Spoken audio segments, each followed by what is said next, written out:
Tersangka Muhammad Aryansa, lelaki 19 tahun warga Kelurahan Sako, Kecamatan Sako, Palembang, berhasil diringkus petugas kepolisian bersama warga lantaran kotak amal di Masjid Al-Qoba II kerap dicuri.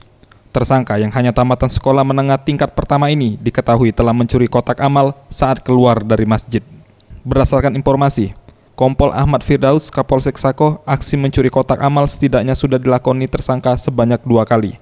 Aksi pertama di masjid yang sama berhasil membawa kabur uang amal sebesar Rp630.000 dan yang kedua kali berisi uang tunai Rp593.300. Tersangka menjalankan aksinya dengan modus dengan menggunakan obeng yang diambil dari gerobak lalu mencongkel pintu samping masjid, namun tidak berhasil. Lalu tersangka mengambil batu lalu memecahkan kaca pintu tersebut dan berhasil masuk ke dalam masjid.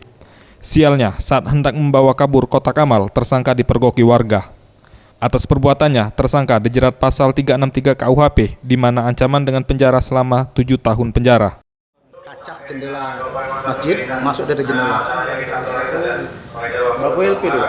Nah, yang bersangkutan ini setelah kita lakukan pemeriksaan, ternyata yang TSK ini sudah 2 kali, ini yang kedua melakukan pencurian kotak amal di tempat yang sama.